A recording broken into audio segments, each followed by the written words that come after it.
yanditse ati: bavandimwe nkunda, kuri uyu munsi muvugurura amasezerano mwagiranye n'Imana buri wese mu cyiciro cye, ndabifuriza ibyiza byose bishoboka ku mubiri no kuri roho. Mwese muri impano nziza zitanga umubavu udashira impumuro. Impano y'ubuzima bwa buri wese muri mwe niyo ihinduka ituro riturwa Imana mu byishimo no mu gushimira. Abiyeguriye Kristo Umwami muri kominote no hanze, ituro ryabo ryavuguruwe rirongera kubibutsa ko ubwitange bwabo tubashimira, nibwo butuma umuryango wa Padiri Mawuri ujya imbere igihe cyose.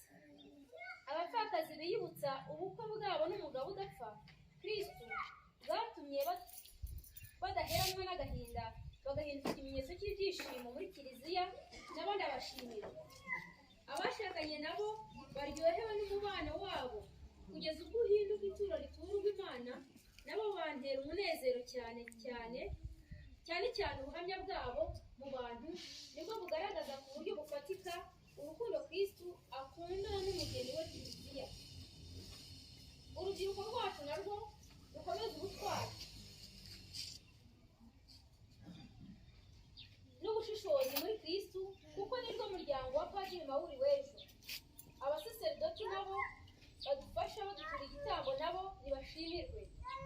Kandi tuzamurire hamwe isengesho dusaba Imana iduha abasaserdoti bashobora gusangira natwe twese ku buryo bwuzuye impano shingiro y'umuryango wacu, ariyo urukundo rwa Kristo na Kiliziya. Nshimiye ko mwaba mukuru muri kumwe kwizihiza uyu munsi mukuru wa Kristo Umwami. Ni umugisha ukomeye.